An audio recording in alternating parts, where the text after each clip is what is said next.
الووتر ميثانول اختراع سحري للعربيات الفورسد اندكشن، ويقدر يحسن لك الأداء بتاعها بشكل كبير جدا حتى من غير ما تعمل تيون مخصوص للووتر ميثانول. خليني احكي لك كل حاجة عنه انت محتاج تعرفها حتى لو انت مركبه عندك وشغال بقاله فترة. حلقة الووتر ميثانول قررنا نقسمها لجزئين علشان الجزء التاني فيه تفاصيل كتيرة مهمة جدا وعايزين نوفيها حقها. هنتكلم في الحلقة دي عن الووتر ميثانول والفوائد بتاعته، وبإذن الله في حلقة الاتنين الجاي هنغوص بقى جوه التفاصيل، المكونات بتاعته، بيتركب ازاي، اختيار مقاس النوزل، الاعدادات بتاعته، الصيانة بتاعته، مميزاته وعيوبه واخطاره، وبعض الاخطاء الشائعة في تعامل الناس مع الووتر ميثانول. قبل ما ندخل في التفاصيل اقول لك الفكرة العامة بتاع الووتر ميثانول انجكشن. من اسمه كده انت بتحقن او بتبخ رذاذ خليط من المية والميثانول، بتبخه او بترشه في طريق الهواء اللي داخل للموتور.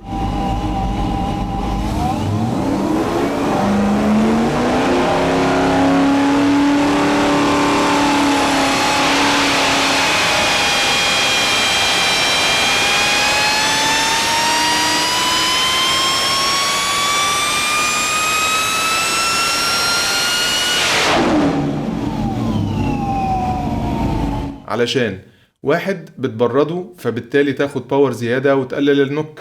اتنين بيعلي الاوكتين فبالتالي تقدر تاخد منه باور زيادة ويقلل النوك برضه. وزي ما انت شايف في الفيديو ده تقدر تنزل درجة حرارة الهواء اللي جوه الموتور حوالي 15 درجة، وتقدر تنزل تحت درجة حرارة الجو الخارجي ذات نفسه.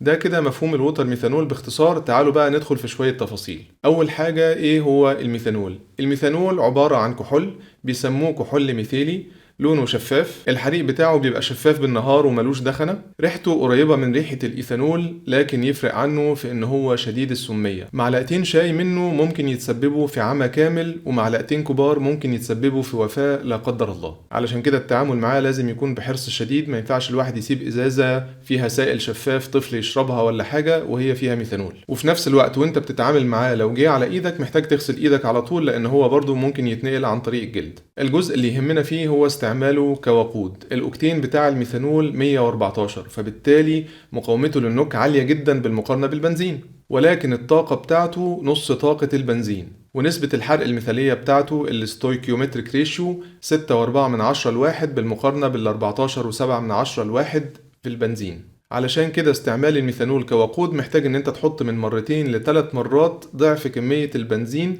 اللي انت كنت بتحطها قصاد نفس كمية الهواء. فلو حد قام شايل البنزين وحاطط ميثانول في التانك بتاعه وقرر يدور العربية ويمشي يدوس بيها، ولا ترمبة البنزين ولا الرشاشات هتعرف توصل كمية الوقود المطلوبة للموتور، والخسائر هتبقى فادحة. المشكلة التانية في الميثانول ان هو كروسيف وبياكل الحاجات اللي بيفضل قاعد فيها لفترة طويلة. علشان كده عربيات السباق اللي بتستعمل الميثانول ده كوقود لو هيركن الموتور ده لفترة بيعمل ايه؟ قبل ما بيبطلوا ويركنوا بيعمل له فلاش بالبنزين، بيحط فيه بنزين ويدوره بالبنزين شويه يطرد كل الميثانول اللي فيه، وبعدين يبطلوا ويركنوا الفتره اللي هيركنوا. في بعض انواع رياضات السيارات استعمال الميثانول فيها كوقود اجباري لاسباب. نمره واحد، لو حصل حريق لا قدر الله، زي ما قلنا اللهب بتاع البنزين ده بالنهار بيبقى شبه شفاف وما بيطلعش دخنه، فبالتالي لو عربيه حصل فيها حريق او حاجه والمتسابقين جايين من وراها يبقوا قادرين يكشفوا الطريق وشايفين هم رايحين فين والعربيه اللي حصل لها حريق دي فين، غير لو عربيه فيها بنزين وقامت مطلعه دخنه سودا ومضلمه الدنيا كلها فمحدش عارف هو مين فين. والسبب التاني علشان حريق الميثانول سهل ان هو يتطفى بالميه غير حريق البنزين.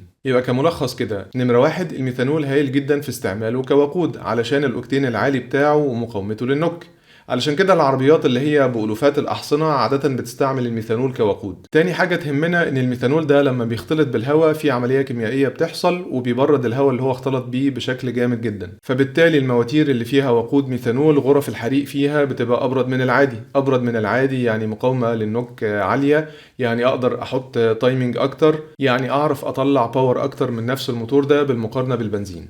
تالت حاجة إن هو محتاج حذر في التعامل علشان السمية بتاعته، علشان اللهب بتاعه ما بيبانش، وعلشان هو كروسيف بياكل في الحاجات اللي حواليه. وعلشان كده القوانين المنظمة لإنتاج البنزين وشركات العربيات ما بتسمحش إن هو يكون فيه في البنزين نسبة ميثانول أكتر من 3%. أكتر من كده ممنوع. كلامنا اللي فات كان عن استعمال الميثانول كوقود، لكن احنا بنتكلم عن ووتر ميثانول انجكشن. خليط الووتر ميثانول خلينا نتكلم ان هو 50-50، يعني نصه ميه ونصه ميثانول. الحلقه الجايه ان شاء الله هنتكلم على قصه النسب دي، ولكن خلينا نقول دلوقتي 50 ميثانول 50 ميه بيتخلطوا ببعض سهل جدا، مفيش اي مشكله. وزي ما قلنا الميثانول لوحده لما بيقابل هواء بيبرده، زائد ان الميه دي لما بتترش في شكل رذاذ وتقابل هواء سخن معدي في وشها بتمتص الحراره من الهواء ده وتتبخر، فبتساعد هي كمان على تقليل درجه الحراره مع التفاعل الكيميائي بتاع الميثانول. فلو حبينا نقول بقى فوائد الووتر ميثانول انجكشن، نمرة 1 التبريد، وفيها كلام كتير قوي.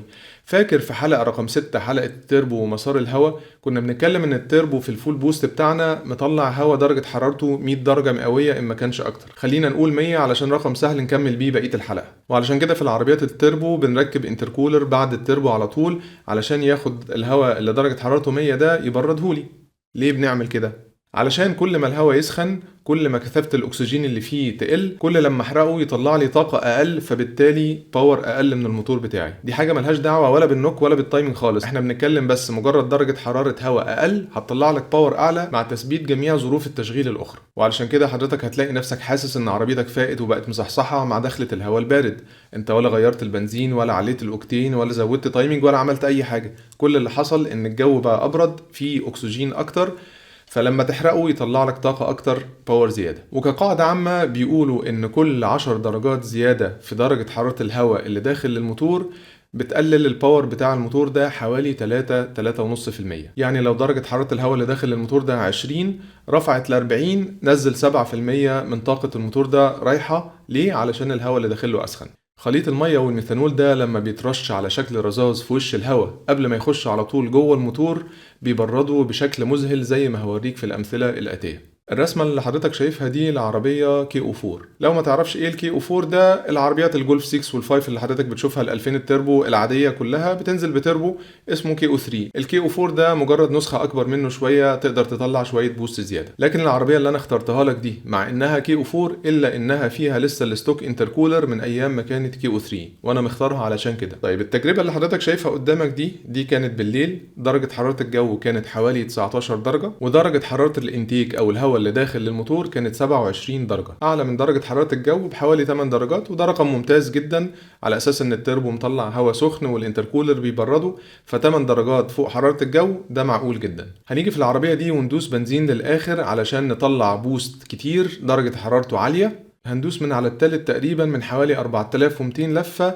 ونفضل مكملين التالت كله ونوصل لغاية نهاية الرابع. الموضوع كله على بعضه مكملش 10-15 ثانية. شايف درجة حرارة الانتيك رفعت ازاي من 27 درجة ل 48 درجة؟ 21 درجة زيادة بس في جزء من التالت والرابع، مفيش ولا خامس ولا سادس ولا دوسة لفترة طويلة، وإلا كنا دخلنا في الستينات وفي السبعينات مرتاح جدا. فاحنا بالمنظر ده في 7% تقريبا باور رايحة من العربية بسبب درجة حرارة الهواء بس، ده غير النكات والريتاردات وتقليل التايمنج. خليك فاكر ان الهواء اللي خارج من التربو ده درجة حرارته حوالي 100، والانتركولر يا عيني عمال بيحاول يبرد الهواء ده، بس الجسم الانتركولر نفسه عمال بيشرب حرارة وبيحصل له حاجة اسمها هيت سوك، وعمال بيسخن مع القرص مع الوقت ومع سخونة الحوض وسخونة الراديتير اللي قدامه، وبعد شوية قرص كمان هتلاقيه مش قادر اصلا يبرد بنفس الكفاءة اللي كان بيبرد بيها في الاول، اللي هي اصلا مش عجبانه. بعد اول لفة شغلنا الووتر ميثانول وكررنا نفس الكلام بالظبط في نفس المكان.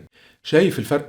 ال 48 درجة بتوع أول لفة نزلوا ل 31 درجة، حتى والانتركولر متشبع حرارة من القرص اللي حصل قبل كده. قول لي بقى سحر ده ولا مش سحر؟ تعالى بهراك تاني، هجيب لك فار التجارب بتاعنا ماشي بالراحة خالص، وهندوس على زرار التست في عداد الووتر ميثانول. زرار التست ده هيخليه يرش بالفول باور لمدة 3 ثواني تقريبا، وبص درجة الحرارة اتهبدت لتحت ازاي. 10 درجات كاملين درجة حرارة الانتيك نزلتهم من مجرد بس رشة لمدة 3 ثواني. ولسه عندي ليك فيديوهين كمان، هفرجك عربية بتدوس بنزين للآخر وفاتحة أرقام بوست عالية بس في درجة حرارة جو 31. فاكر المثال الأولاني اللي أنا لسه موريهولك من شوية؟ الخط ده كان في درجة حرارة جو كام؟ 19، ووصلنا 48 من غير الووتر ميثانول و31 بالووتر ميثانول. لا احنا دلوقتي هنشيل ال 19 دي وهنحط مكانها 31، فالهواء اللي التربو هيسحبه درجة حرارته 31، فبالتالي هيطلع أسخن، والانتركولر نفسه اير تو اير، فهو أصلا بيبرد بهواء درجة حرارته 31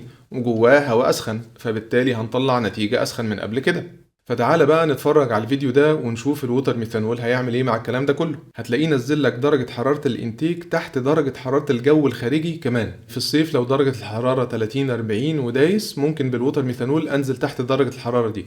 في الشتاء لو درجة الحرارة 15 ولا 16 ما بيبقاش سهل قوي ان انا انزل تحتيها، ممكن اقرب منها شوية. ايه الفكرة بصراحة انا معرفش التفاصيل، بس هو ده اللي بيحصل معايا دايما في الصيف وفي الشتاء. اخر فيديو هوريهولك هيبقى فيديو العربية دايسة فترة طويلة وفي درجة حرارة قليلة، واتفرج بقى الووتر ميثانول هيوصل درجة حرارة الانتيك مع الدوسة الطويلة دي لكام.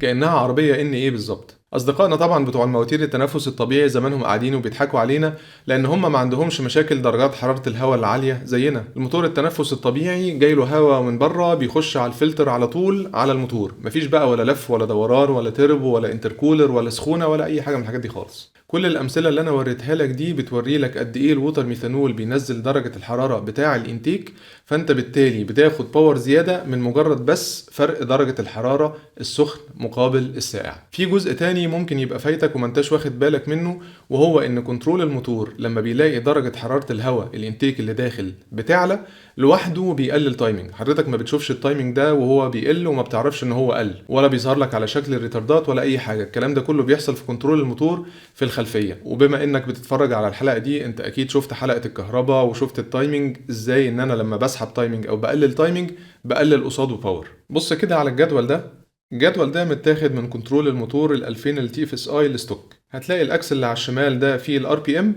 والاكس اللي فوق فيه درجات الحراره، والارقام اللي في النص دي قد ايه تايمنج بيسحبه على انهي درجه حراره وعلى انهي ار بي ام. فكنترول الموتور في العربيه دي هيعمل ايه؟ اول ما هيلاقي درجه حراره الهواء عدت 40 درجه هيبتدي يقلل تايمنج بالشكل اللي انت شايفه ده، على حسب زياده درجه الحراره وعلى حسب الار بي ام.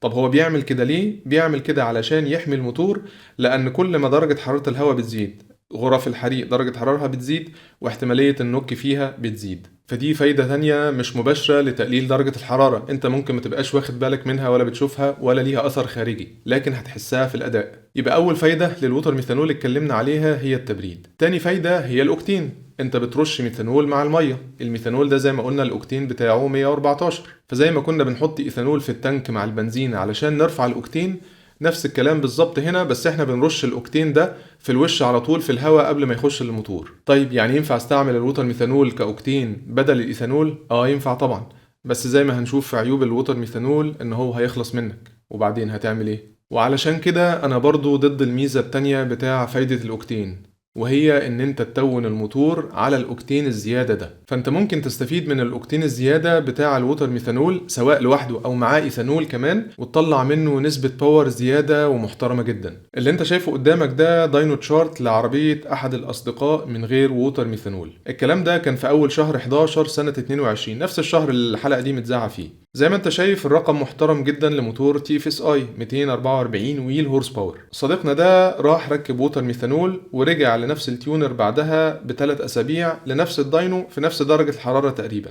وعمل تيون على الووتر ميثانول. شايف النطة اللي نطها شكلها عامل ازاي؟ النطة الصراحة شكلها مغري جدا. هتقولي طب وانت معترض ليه؟ هقولك معترض علشان سببين. نمرة واحد، الراجل ده ما عندوش ماب سويتشنج، فهيفضل ماشي على الماب دي طول الوقت. طول الوقت محتاج ووتر ميثانول، كل ما هيحتاج يقرص ويدوس بنزين للاخر محتاج الووتر ميثانول ومحتاج الايثانول اللي هو متون عليهم. ودي شغلانه مزعجه جدا ومكلفه جدا لواحد بيستعمل العربيه في استعمال يومي، واسال مجرب. تاني حاجه، الخوف لا قدر الله ان الووتر ميثانول يفصل منه وهو قارص على العربيه، هو دايس بنزين للاخر والووتر ميثانول فصل لاي سبب، فيوز ضرب، الترومبه وقفت، النوزل اتسدد، الخرطوم فك من مكانه، الخرطوم اتقطع. ما تستغربش من الحاجات اللي انا قلتها دي، هوري لك منها في حلقه يوم الاثنين الجاي باذن الله. في الاخر ايا كان السبب، لو حصل كده الموضوع هيؤدي لكارثه. العربيه فجاه هتبقى لين، درجات الحراره هتزيد جدا، النوك هيزيد جدا، ممكن تسيح بستم، ممكن تكسر بستم وانت لسه دايس وما انتش واخد بالك، والموضوع بيحصل في ثانيه مش هتلحق تتصرف. كنت انا موجود في مثال العربيه اللي انا وريته لكم ده يوم ما كانت على الداينو، وكنت بتناقش مع الراجل اللي تون العربيه ربنا يمسيه بالخير، وقال لي طب ما هو نفس الخطر ده هيحصل لو الهاي بريشر فصلت منك مره واحده.